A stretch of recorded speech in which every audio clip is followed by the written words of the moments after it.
Nshuti bakunzi muriko muradukurikirana turabaramukije. Kwigenekerezo rya 30 ruheshi 2024 Uburundi bwaragendewe n'umushitsi w'iteka umukuru w'igihugu ca Chad nyene icubahiro Mahamat Idriss Déby Itno. Urugendo rw'akazi rwari rufise intumbero yo gutsimbataza imigenderanire myiza n'ubucuti bisanzwe biri hagati ya Chad n'Uburundi, hamwe rero no kwifatikanya n'abarundi mu birori byo guhimbaza imyaka 62 irangiye Uburundi buhabuje intayo kwikukira. Muri kino kiganiro mukabare mugiye gukurikira muri make ibiringo nyamukuru vyaranze urwo rugendo, tukaba tubahaye ikaze.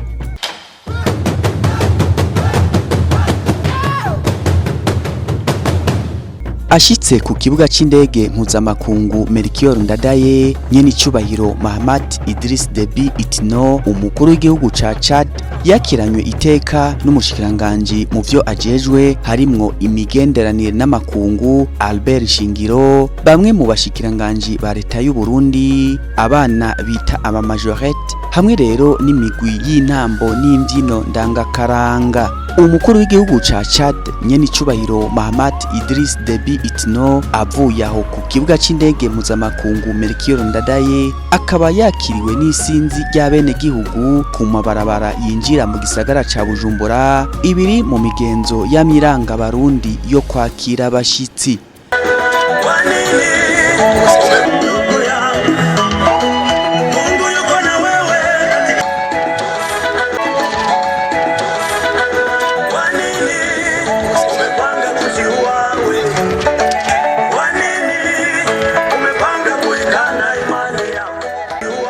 Ashitse ku kibanza c'iruhukiro yari yateguriwe ahitwa Kiriri Garden, umukuru w'igihugu ca Chad akaba yaboneyeho akaryo ko kwirabira ubwiza bw'igisagara ca Bujumbura, umugwa mukuru w'ubutunzi w'u Burundi.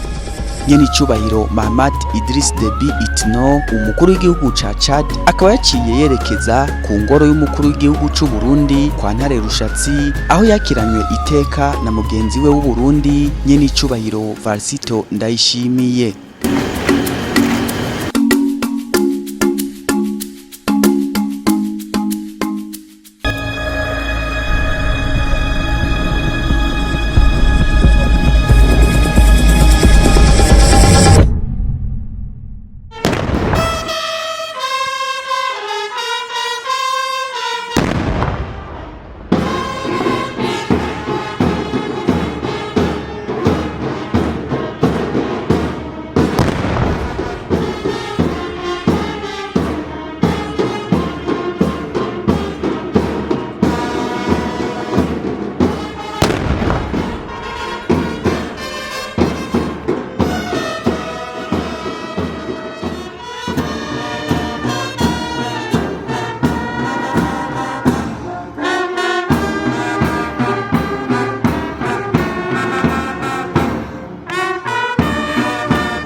Inyuma y'umubonano bagiraniye na mugenzi we nyene icubahiro Varisito Ndayishimiye, umukuru w'igihugu ca Chad nyene icubahiro Mahamat Idriss Déby Itno yarateye umukono mu gitabo c'abashitsi b'iteka, imbere yuko abo bakuru b'ibihugu uko ari babiri baca bafata urugendo berekeza ku mugwa mukuru wa politike w'u Burundi Igitega. Mu nzira berekeza Igitega, aho baca hose bakaba basanga abene gihugu isinzi basidukanye n'iyonka kubasanganira, batamba batarika banezerewe.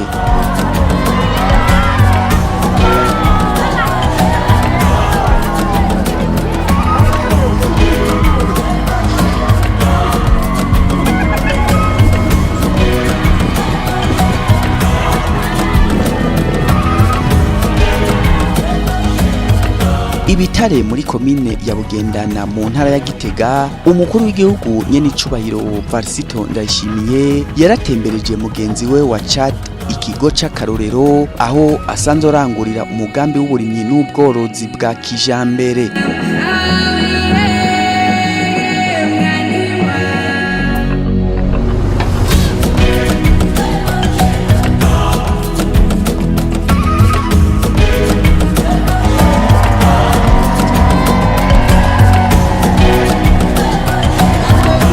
Bavuye aho abo banyecubahiro uko ari babiri bakaba baciye bishikira mu gishora ahari ikibanza c'iratiro c'abatimbo ahahoze ikirimba c'umwami Mwezi Gisabo.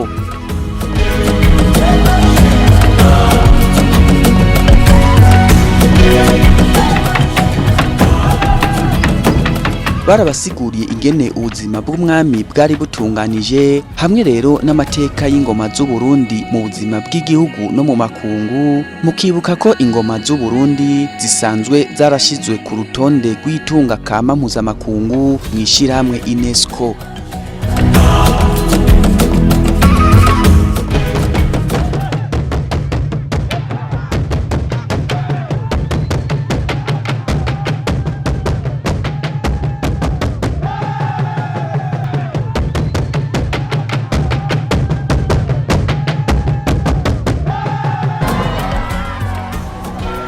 Aho bagiye baraca hose bagana mu gisagara ca Gitega, abo banyecubahiro bakaba basanga isinzi ry'abantu bari baje gusanganira uyo mushitsi w'iteka.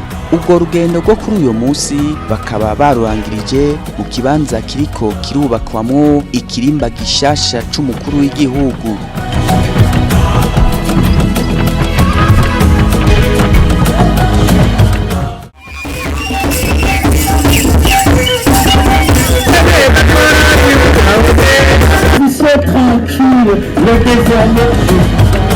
Ku muhingamo wo kuri uyo musi nyene umukuru w'igihugu c'u Burundi nyene icubahiro Varisito Ndayishimiye ari kumwe n'umutambukanyi wiwe yarakiriye ku kirimba ciwe kiri Igitega mugenzi we wa Chad.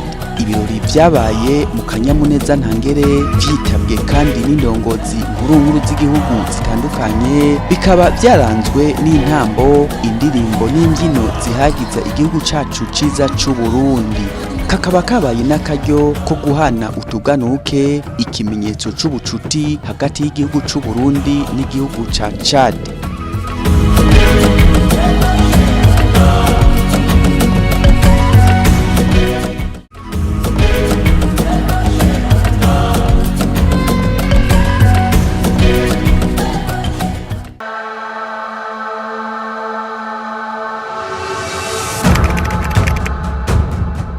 Bukeye bwaho kw'igenekerezo rya mbere mu Kakaro 2024 niho rero hari haramutse hahimbazwa isabukuru y'imyaka 62 irangiye abarundi bikuye ko intwaro y'abakava mahanga. Ibirori bikaba vyatangujwe n'umugirwa wo gushira ingori z'amashugwe ku cibutso c'ukwikukira co ngaho nyene ku mugwa mukuru wa politike w'u Burundi, umugirwa wakozwe na Sebarundi n'umutambukanyi wiwe. Ibirori nyamukuru bikaba rero vyabereye kuri stade Ingoma, hakaba hatanguye umugirwa wo kugenzura ingabo waranguwe n'umukuru w'igihugu nyene icubahiro Varisito Ndayishimiye.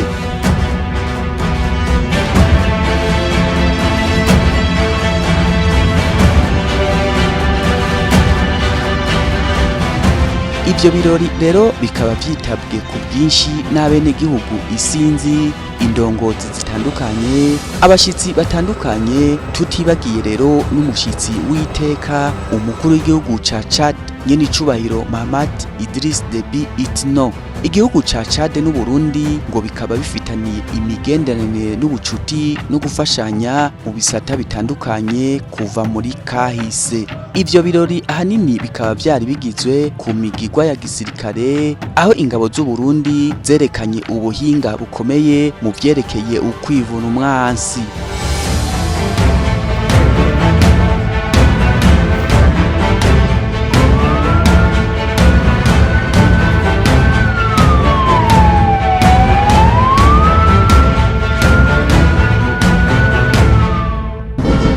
Eka mbere na defile y'abasirikare n'abapolisi nayo nyene yararemesheje ibirori byo kuri uyu munsi.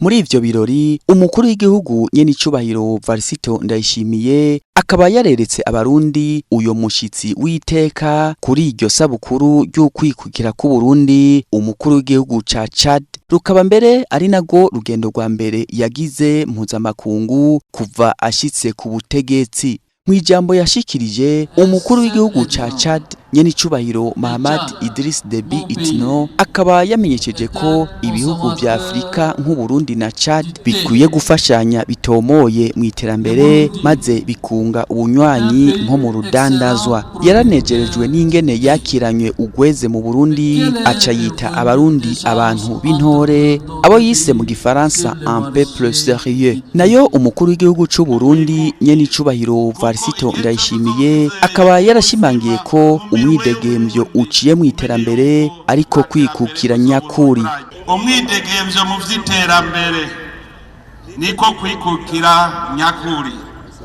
Namwebwe rero umwe wese uvyumva umwidegemvyo mu vy'ubutunzi, wewe nyene ni widegemvya mu bijanye n'ubutunzi uzomenya ko wikukiye, kuko igihe cyose uzoba ukizeye ubuzima mu minwe y'uwundi umenye yuko nta terambere uzoba uragira. None rero kugira ngo tujane twese mu gihugu giteye imbere, igihugu cifasha, twese dutegereza gukora amaboko mu mpuzu, dukore umwe wese yigabe kandi yigaburire. Muri ivyo birori umukuru w'igihugu yarashikirije ubushimwe kubitanze kubera ubwira n'ubutwari mu mirimo basanzwe bajejwe. Inyuma y'ivyo birori byo guhimbaza isabukuru y'imyaka 62 irangiye Uburundi buhabuje intayo yo kwikukira, niho rero uyo mushitsi w'iteka yari yaje kwifatikanya n'abarundi kuri uyo munsi udasanzwe yaganuka. Kuva Igitega ku mugwa mukuru wa politike berekeza i Bujumbura, nyene icubahiro Varisito Ndayishimiye na mugenzi we wa Chad naho nyene bakaba basanze abene gihugu isinzi ku mabarabara baje kubasezerana ugweze n'impundu.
Inyuma y'itangazo ryashikirijwe ku kibuga c'indege mpuzamakungu Melchior Ndadaye n'umushikiranganje Albert Nshingiro ajejwe imigenderanire y'u Burundi n'amakungu no gufashanya mu iterambere kubijanye n'ubwo rugendo, umukuru w'igihugu nyene icubahiro Varisito Ndayishimiye akaba yaciye aherekeza mugenzi we wa Chad nyene icubahiro Mahamat Idriss Deby Itno ku ndege yamureruye imusubiza mu gihugu ciwe.